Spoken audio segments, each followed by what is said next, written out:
Hey guys, Nick Espinoza, your chief security fanatic here, and today I have to agree with Mark Zuckerberg. And that's not often, although I do think our motives are entirely different, and let me explain. Now, if you have followed me, whether it's my writing on Forbes or Smirkanish of CNN, or these videos or podcasts or whatever you do, you know that I have not really been a fan of Mark Zuckerberg, and I have chronicled not just the egregious violations of privacy and data breaches that Facebook has had, as well as the other properties or entities that Facebook owns, but also his own words and, quite frankly, flippant attitude towards his users, our privacy, going back to all the way from when he was 19 and being quoted on this. So you know that I am not exactly waving the flag for Mark Zuckerberg, which is why it's amazing that we are, quite frankly, agreeing on anything these days with this. But this is coming from NBC, and I want to CNBC, and I want to lay this out for you because his words, I think, while I agree with them, don't match the motives, and we're going to go through that real quick. Now, according to CNBC, Mark Zuckerberg is actually calling out China's approach to regulating internet services. This is something I've talked about at length in terms of their surveillance, as well as what they are doing to basically limit and censor their internet. Now, on Monday, Zuckerberg said that he was worried about other countries that are looking to replicate the Chinese model, which he labeled really dangerous. I also agree with that, and I will get into that in a moment. Now, to quote Zuckerberg, this is what he said. What I worry about is, right now, I think there are emerging two different frameworks underpinned by very different sets of values. Just to be blunt about it, I think there's a model coming out of countries like China that tend to have very different values than Western countries that are more democratic. Now, he went on to say that Western countries should counter China's approach with a democratic alternative. He said that the Brussels 2018 overhaul of privacy laws, basically GDPR, claiming these reforms prompted Facebook to change its approach to data privacy around the world. It really didn't prompt them. They were required to do that, and we'll get to that too. Now, he says that the best antidote to China's approach is, and I quote, is having a clear framework that comes out of Western democratic countries that can become a standard around the world. Now, this is not the first time that he has warned about China. He previously called out Chinese-owned video platform TikTok over censorship, claiming that the app had limited mentions of the protests that erupted in Hong Kong last year, which studies have shown is true. Now, here's my thought on this.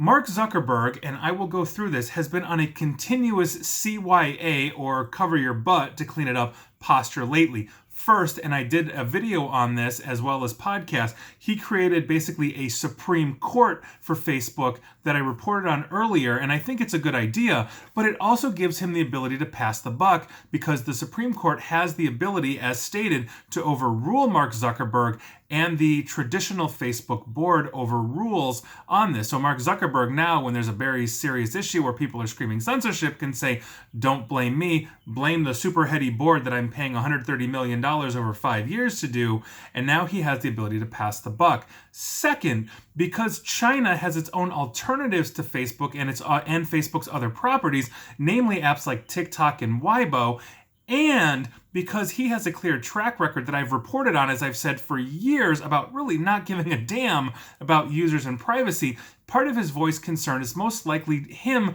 defending his inability to actually enter the Chinese market, as the Chinese market has blocked Facebook, and other social media apps that may be competing on various platforms that are not a direct competitor to Facebook. Third, he's catching on now.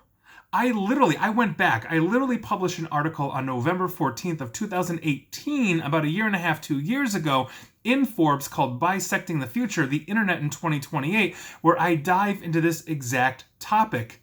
China's Belt and Road Initiative is creating an authoritarian internet in about 70 different countries, and this has been on the radar not just of myself, but Google and others since I wrote the article, and I quote one of Google's founders in that article.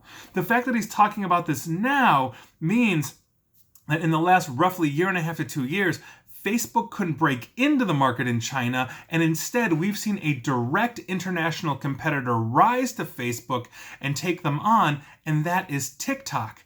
So now he complains. I would put my money on it that if Facebook were to basically a dominant force in China right now, he would be ringing their bell and kowtowing to Beijing in the same way that both Google and Apple are, as they try to play both sides of this bisecting fence of what is the authoritarian internet and what is going to be the free and open internet, relatively speaking, in, let's say, North America, Europe, and other places. This is not altruistic. We've known about this for quite some time. You can literally go read my article. You can literally go read articles from before my article probably talking about this as well. We've known about this for a while, and while I 100% agree that this is a very serious issue, where has he been in the last couple of years when people like me have been sitting here saying, we need to address this and we need to address this now? That ship has sailed. And so the only thing he's doing is covering his butt. That's it. He couldn't break into that market, which is a massive market, and doesn't have a gadget. Portal failed from Facebook, thank God, because that was a privacy mess. But Apple and Google had their iPhone and their Android and their other gadgets, and they are a mainstay in China, even though China has competitors to them, and Facebook couldn't break in, and so now he's complaining. And I'm glad that he is. I'm hoping he's bringing attention to this. This is something that we've needed to address for years, and we've let it run rampant, and here we are. And I think that's a very serious issue, but consider that. So if you are reading that article from CNBC and you're thinking, yeah, Zuckerberg's got a great idea, he does, because we've known about it for years. But unlike him, we're not covering our butts. We are ringing the bell on the privacy issues that we have here. And quite frankly, it's time somebody does something. And Zuckerberg, with all of his influence and sway throughout the world by virtue of who he is with his properties, should be on this in the same way that Google and Apple shouldn't be sitting this fence.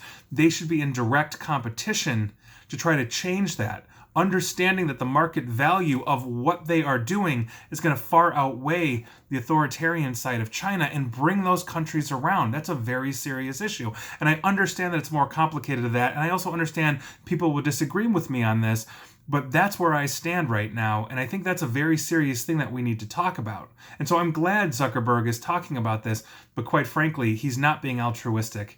I would be shocked if he was. And that is your news of the day. And please like, share, follow me here on Facebook and Twitter at NickAESP. And I understand I'm also on Facebook. It is a necessary evil in my life. And also follow me on YouTube as well, Google property. I understand that as well. And as always, stay safe and stay online. Thanks, guys.